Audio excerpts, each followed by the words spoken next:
drawing faces can be really challenging. And one of the major reasons for this is because we are so used to looking at people. We sort of evolved in such a way to look for symmetry and attractiveness. And this means that when you're drawing, you can be extremely critical of minor flaws when drawing faces.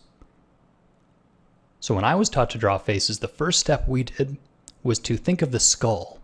And if you can practice drawing skulls a lot, you'll learn the proportions of the head without worrying about the superficial features. So when there's no eyeballs, lips, and noses to look at, all of a sudden it seems more like a still life and less like a face. But all the while you're learning the general relationships of how far apart are the eyes, where's the nose in relation to the jawbone. So in this video I'm going to show you some digital life drawing, working with skulls, but you could do this with a pencil and paper. In fact, it might even be easier to take the computer out of the equation for this simple exercise. And you might notice that I've set up Photoshop a little bit differently this time, and I've got my web browser on the left half of the screen. Well, this is a really interesting website. It's called onlinelifedrawing.com, and they've got little turntables. So you see here, I can actually rotate the skull and see it from different angles. And when trying to learn the three-dimensional quality of something, this is really pretty priceless.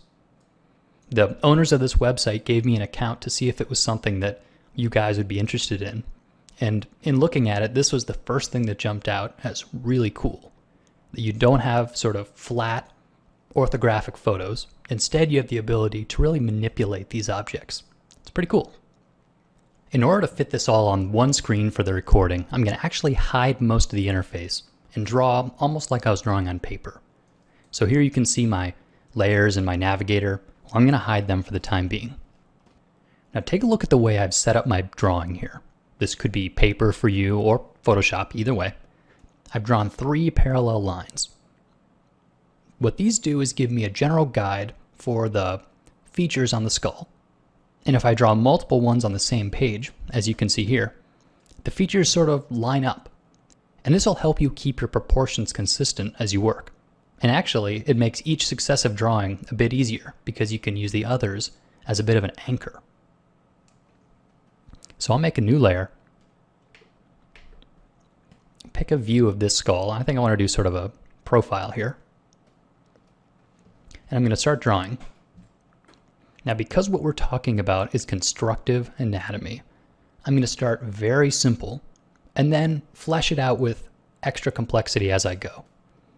So at its most basic, a skull is essentially a big sphere with sort of a box coming out of the bottom.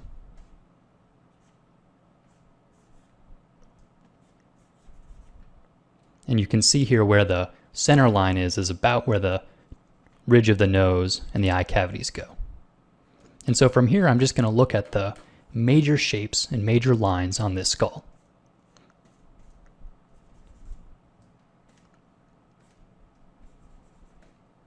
And it can be kind of nice using this website to actually take a look at it in 3/4 and see how that lines up with the drawing you're doing. So I'll put it back to my profile here.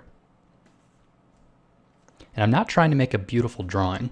What I'm trying to get a sense for is the relationship of these shapes on the 3D form. And if you do a lot of these, you'll find that drawing actual faces, either from photo reference or from your imagination, is much easier.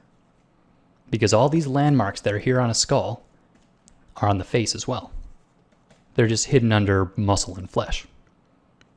But drawing a lot of skulls will really make the face make more sense. And since likeness is so difficult, I find that this is really nice to think of it as geometric shapes instead of as a person.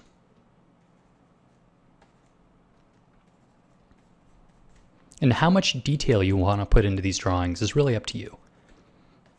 I'm using this personally as a tool to just work on the proportions. So all the fine-tuning details aren't that important for me. I'm not trying to draw a photorealistic skull. Really more of a mental exercise. So maybe I could call this one done. So then I would move my paper over, change the angle of the face, start again. And speed is not really important here. What I'm trying to do is actively figure out where these shapes go in space. So if you're having trouble drawing faces, especially ones from your imagination, try starting with skulls. 25 or 30 skulls like this, and your faces will look better. I guarantee it.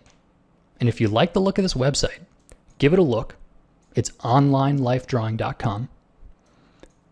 The thing is, they've got a monthly fee.